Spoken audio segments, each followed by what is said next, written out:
નમસ્તે Gujarat, welcome to Vashishtha group of school. તો વિદ્યાર્થી મિત્રો, તમારા માટે આજે હું લઈને આવ્યો છું ઈમેલ રાઇટિંગ। તો આજે આપણે જોઈશું કે ધોરણ 11 અને 12માં જે ઈમેલ રાઇટિંગ પૂછાય છે એ કઈ રીતે આપણે લખવાની।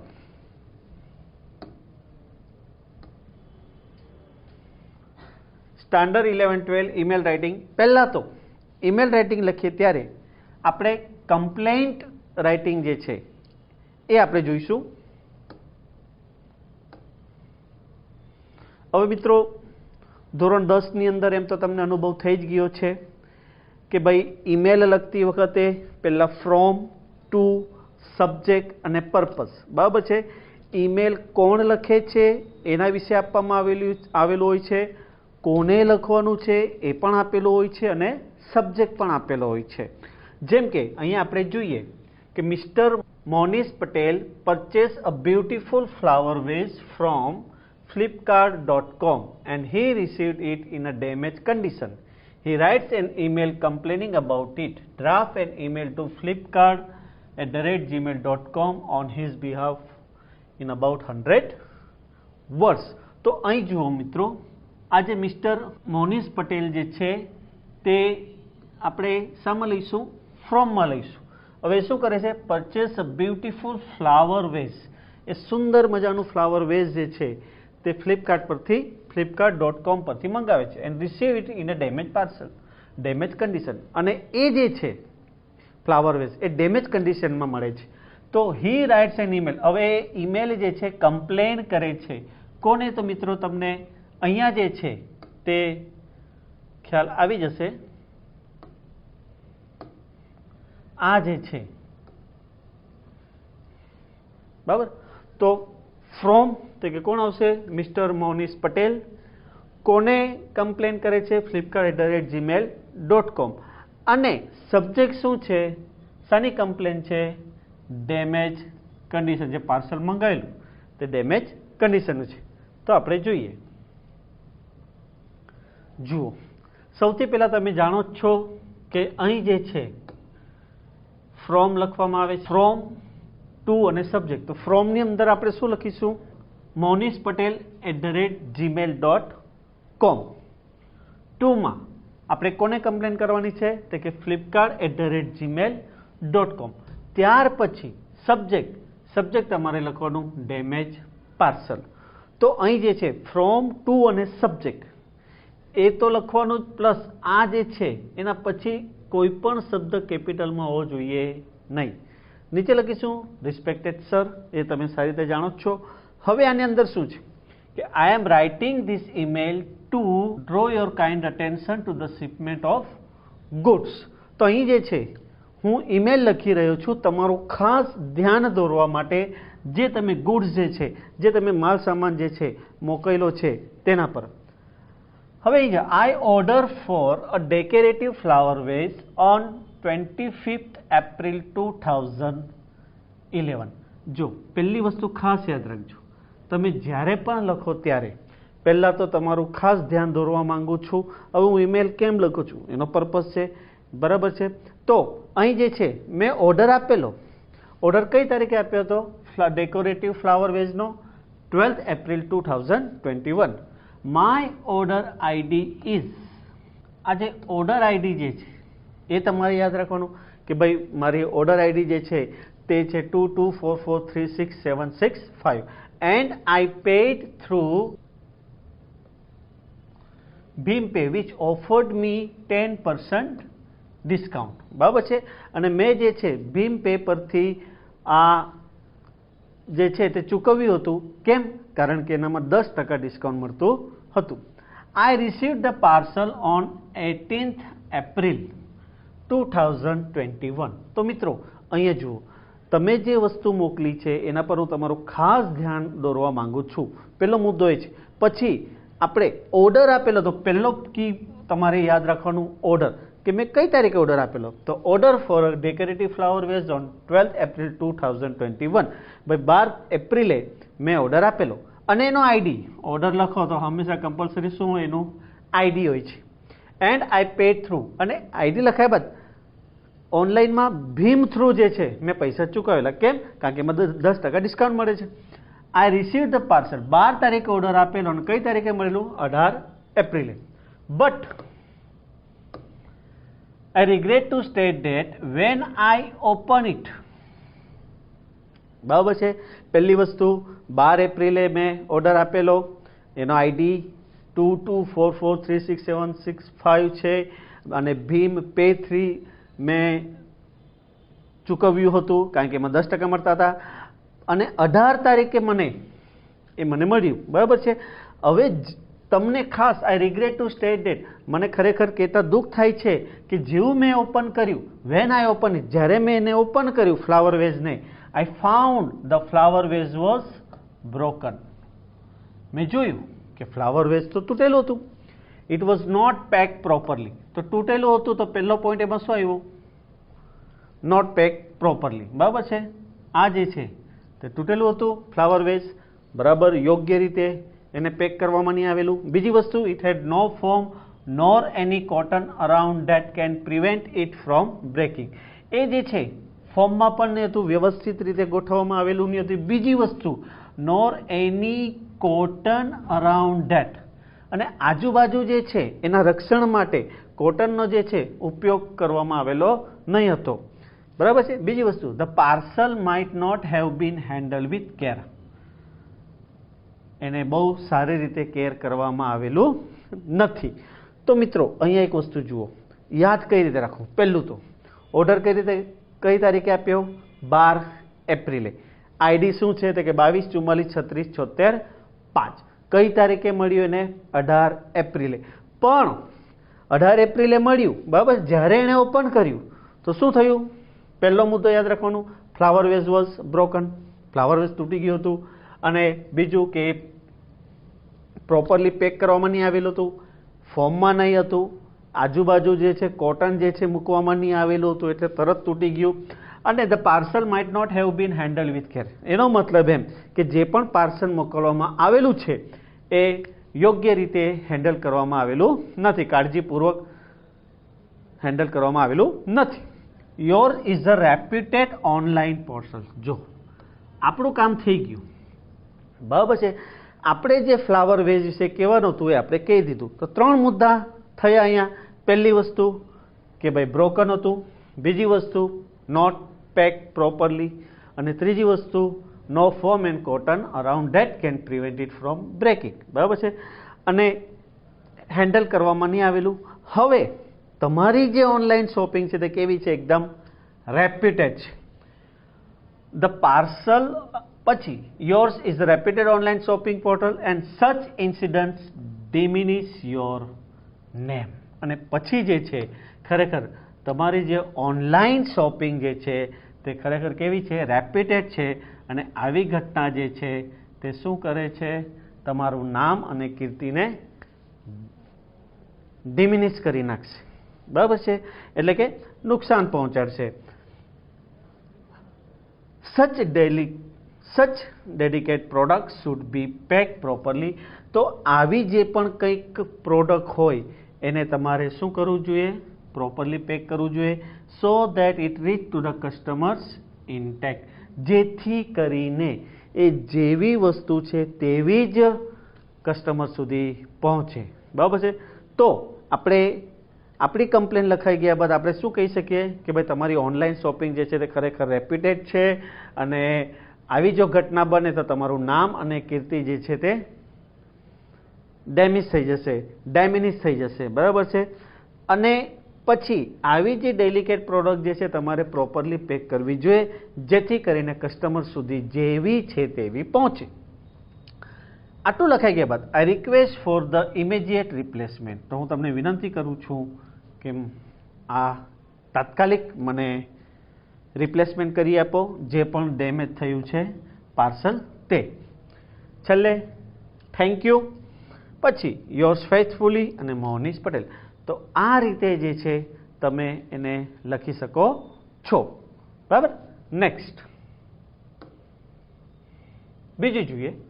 Rahul Bhatt, residing in Sarthana, Surat, writes an email to the Municipal Commissioner of his city complaining about nuisance of stray cattle in his locality. તો અહીંયા જે છે હવે શું કરવાનું છે, આ રાહુલ ભટ્ટ જે છે બરાબર છે એ સરથાણા સુરત જે છે મ્યુનિસિપાલિટીની અંદર ઈમેલ કરે છે. તો સબ્જેક્ટ શું છે, nuisance of stray cattle in his locality. એમના વિસ્તારમાં જે રખડતા ઢોરો જે છે એના વિશે કમ્પ્લેન કરી રહ્યો છે. તો જોઈએ પહેલા શું આવશે, rahulbhatt@gmail.com. ટુ ની અંદર શું લખશું, smc@gmail.com. સબ્જેક્ટ શું છે, nuisance of stray cattle.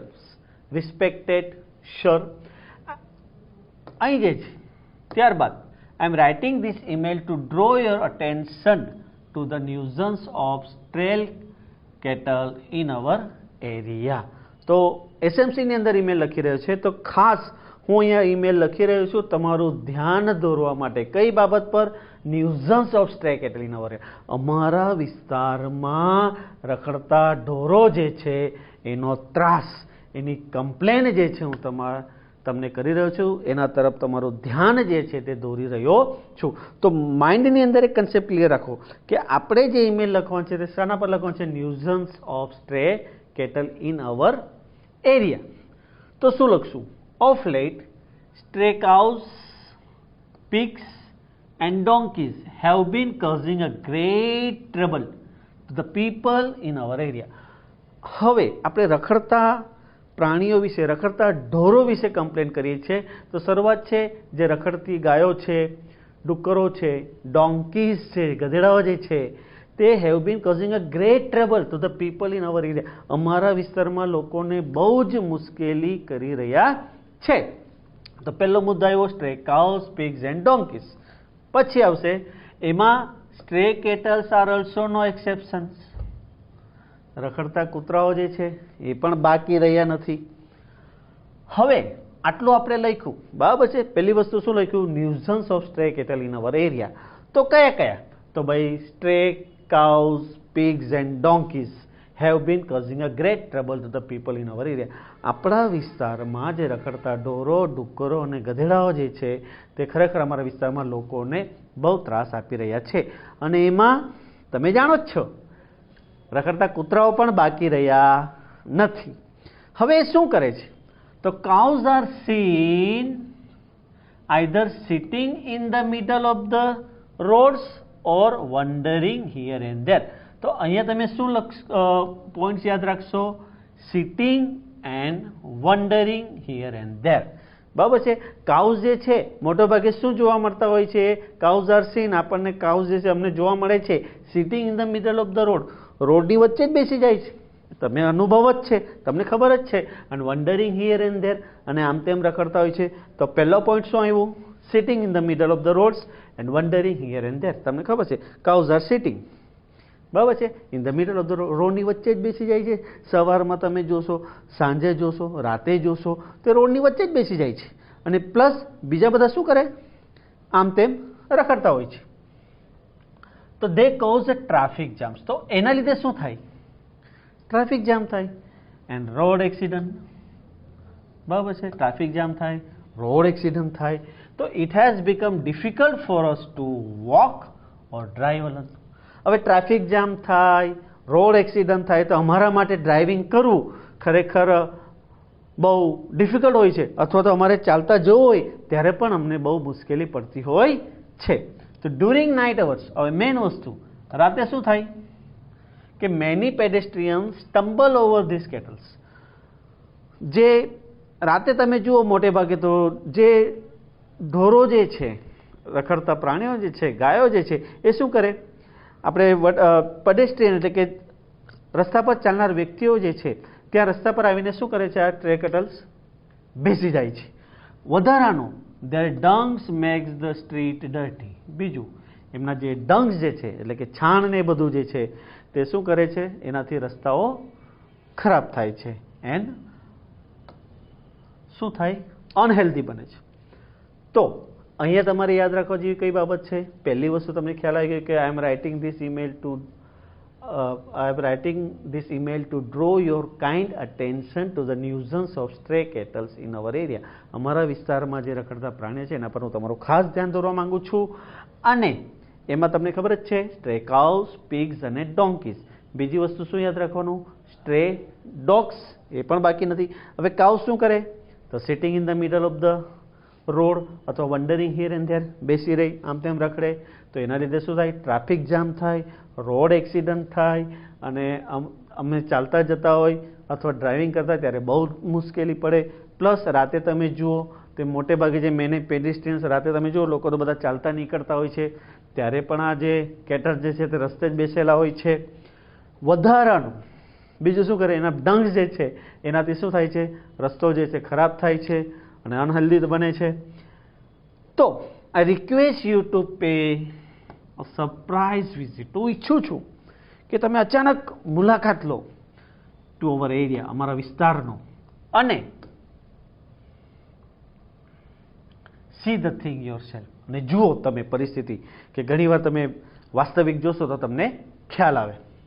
Kindly do the needful in the matter soon. તો આ બાબત પર જરાક ધ્યાન દોરજો એવી મારી વિનંતી છે. યોર્સ ફેથફુલી અને રાહુલ ભટ્ટ. તો આ રીતે મુદ્દા ક્લિયર થઈ ગયા મિત્રો. નેક્સ્ટ ત્રીજું જોઈએ, વિશ્વ શર્મા રિસાઇડિંગ ઇન લિંબાયત સુરત. હવે અહીંયા જે છે કોણ છે? Vishwa Sharma residing in Limbayat Surat writes an email. અહીંયા પણ ઈમેલ લખી રહી છે. કોને? To the municipal commissioner of her city complaining about unhygienic condition. બરાબર છે? of her area. એના વિસ્તારમાં જે અનક્લિયર કન્ડિશન જે છે, અસ્વસ્થતા જે છે એના પર એ કમ્પ્લેન કરી રહી છે.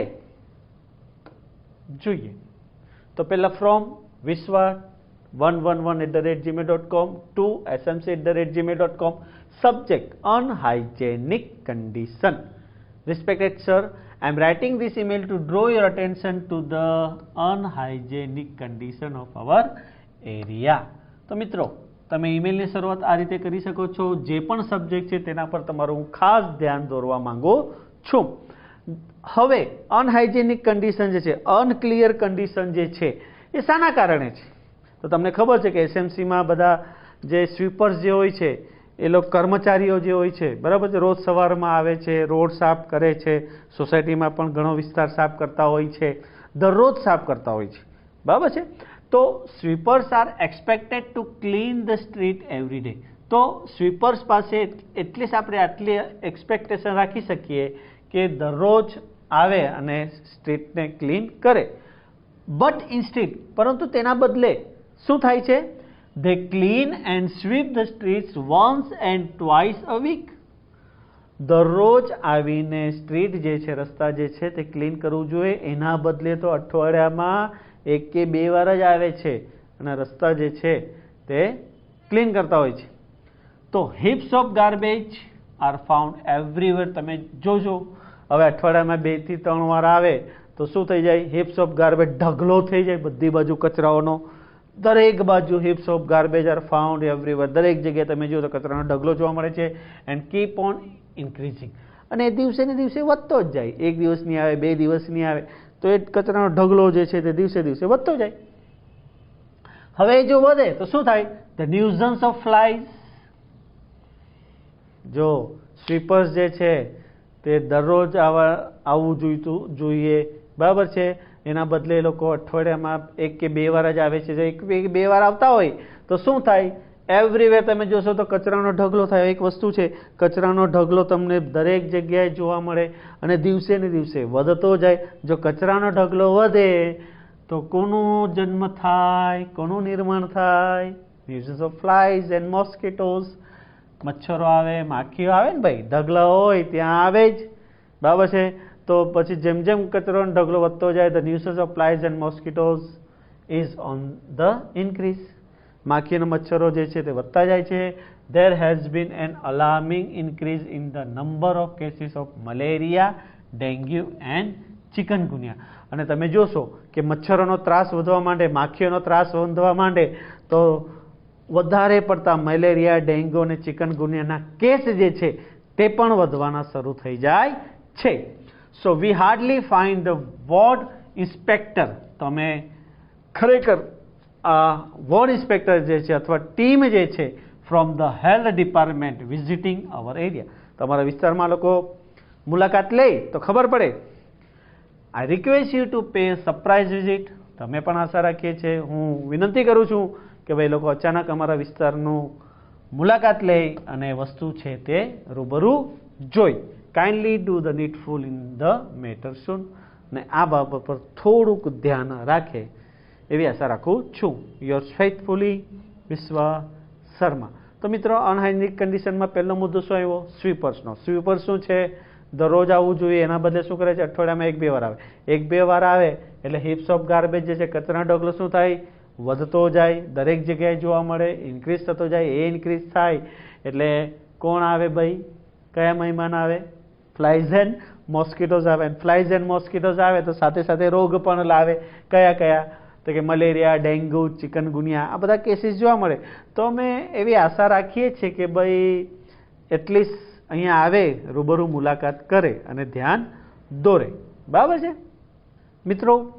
આપણે ઈમેલ જે છે કમ્પ્લેન વિશે જોઈ ગયા કે કમ્પ્લેન હોય, કમ્પ્લેન કર્યું હોય તો કઈ રીતે લખવું તે. હવે બીજો ભાગ જોઈએ ઈમેલમાં કે ઈમેલ રાઇટિંગની અંદર કદાચ ડિફેક્ટિવ પ્રોડક્ટ એના વિશે અથવા સેકિંગ પરમિશન ટુ વિઝિટ, કે મુલાકાત લેવાની હોય તો આવા પ્રકારના ઈમેલ પૂછાય તો આપણે શું કરવું તે જોઈશું. તો જુઓ મિત્રો, અહીં જે છે mister Himalaya Rana has purchase a mobile phone. હવે હિમાલય રાણા જે છે એણે શું કર્યું ભાઈ? એક મોબાઈલ ફોન પરચેસ કર્યો from the amazingcard.com. It is not working properly. પણ એ મોબાઈલ જે છે પ્રોપરલી વર્ક કરતો નથી.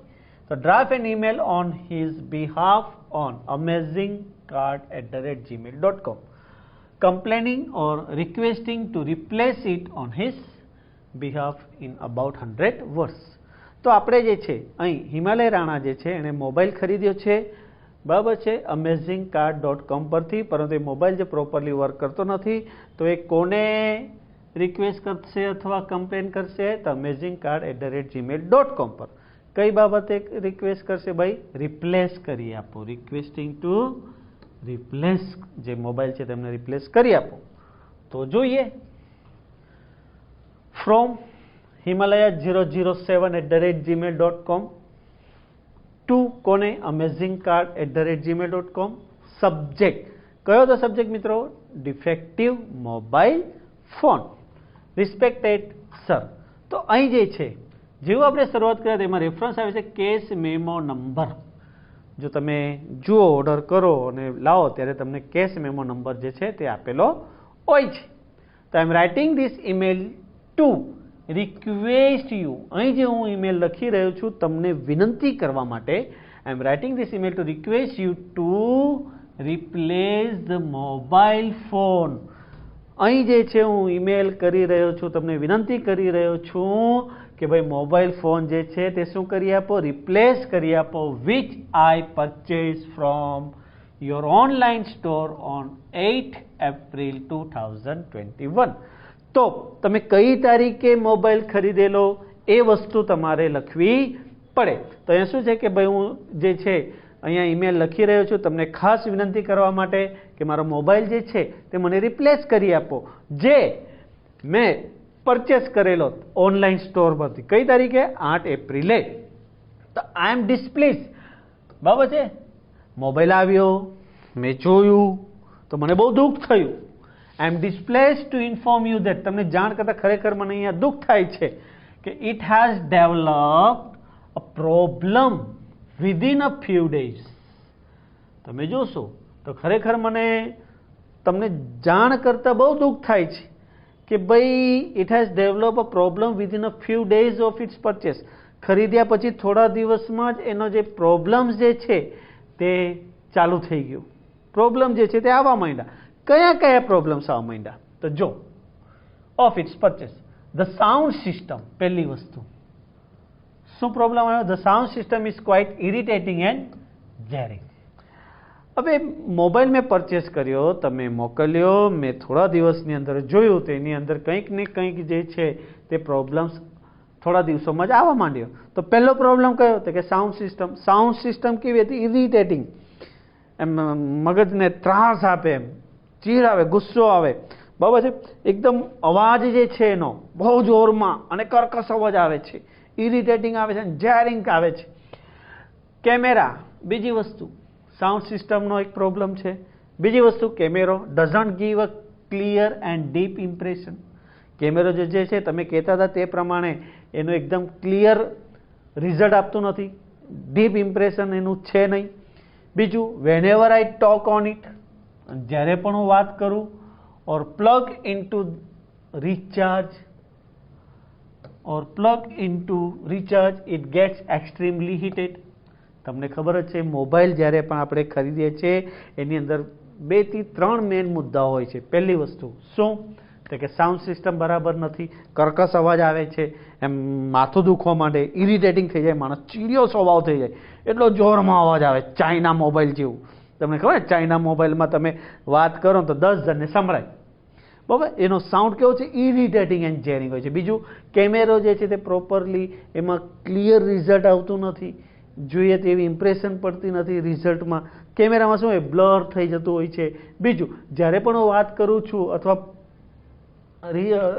રિચાર્જ કરું છું, પ્લગની અંદર નાખું છું તો તરત જ ગરમ થઈ જાય. વાત કરતો મોબાઈલ ગરમ થઈ જાય, કાન ગરમ થઈ જાય, મગજ ગરમ થઈ જાય, ફેંકી દેવું એવું થાય, બરાબર ને. તો આ એક મુદ્દો થયો કે ભાઈ જ્યારે પણ વાત કરતો હોઉં ત્યારે મોબાઈલ ગરમ થઈ જાય છે, અથવા એને ચાર્જિંગમાં મૂકું ત્યારે ગરમ થઈ જતો હોય છે. મોરઓવર, વધારાનું, ધ ફ્લેશ ઓફ કેમેરા. કેમેરો યાદ રહે એટલે ફ્લેશ ઓફ કેમેરા યાદ રહી જાય. Is no longer working. Flash camera કામ કરતું નથી ભાઈ. The display often gets blurry. પછી ડિસ્પ્લેની વાત આવી, તે હંમેશા બ્લરી થઈ જતું હોય છે, ઝાંખું ઝાંખું થઈ જતું હોય છે. તો મેઇન વસ્તુ શું આવી આમાં? એક તો સાઉન્ડ સિસ્ટમ. સાઉન્ડ સિસ્ટમ કેવી છે? Irritating and જેરિંગ. કેમેરા જે છે તે ક્લિયર નથી, ડીપ ઇમ્પ્રેશન આપતું નથી, અને એમાં પાછું ધ ફ્લેશ ઓફ કેમેરા જે છે તે બરાબર કામ કરતું નથી. સાઉન્ડ સિસ્ટમ થઈ ગયું, કેમેરા થઈ ગયું, અને જ્યારે વાત કરું છું અથવા તો ચાર્જિંગમાં મૂકું છું મોબાઈલ ત્યારે શું થઈ જાય છે? હીટેડ થઈ જાય છે. તો ડિસ્પ્લે જે છે તે કેવી છે? બ્લરી થઈ જાય છે. તો આટલા મુદ્દા આવી ગયા: sound system, camera, flash of camera, talk, plug અને ડિસ્પ્લે. તો as per term and conditions mention in the guarantee card, તમે જે ગેરંટી કાર્ડ આપો છો એના ટર્મ અને કન્ડિશન મુજબ it should be repair or replace soon. બરાબર છે. ટર્મ અને કન્ડિશન જે છે એ ગેરંટી કાર્ડ મુજબ તમે એને રિપ્લેસ કરી આપવું જોઈએ, અથવા તો પછી મને રિપેર કરી આપવું જોઈએ. મોટે ભાગે રિપેર નહીં કરવું, રિપ્લેસ જ કરવું પડે, બરાબર છે. If I don't hear satisfactory reply from you within a week, જો અઠવાડિયાની અંદર મને સંતોષકારક જવાબ નહીં મળે, I shall lodge a complaint at consumer forum, તો હું જે છે ગ્રાહક સુરક્ષા સુધી જઈશ અને ત્યાં કમ્પ્લેન કરીશ. આઈ shell claim for the refund of the full amount, અને હું અહીંયા દાવો કરીશ આનો, મેં જેટલા રકમ આપેલા મોબાઈલના એ મને પૂરેપૂરા જોઈએ. Thank you. Your faithfully Himalay Rana. તો ક્લિયર મિત્રો? કઈ રીતે યાદ રાખવાનું? એક તો sound system, camera, flash of camera, talk and plug યાદ રાખો, અને ડિસ્પ્લે, બરાબર છે. પછી તમે એને ગેરંટીડ કાર્ડ જે છે આપવામાં આવે છે આજકાલ, રિપેર નહીં કરાવવાનું પણ રિપ્લેસ જ કરાવવાનું, પણ આપણે લખવું પડે ભાઈ રિપેર કરો. જો જવાબ નહીં મળે તો હું તો કન્ઝ્યુમર ફોરમ સુધી જઈશ ભાઈ, એટલે મને મારા પૈસા કાં તો પછી તમે શું કરો? રિફંડ પૂરેપૂરા આપી દો. ક્લિયર? નેક્સ્ટ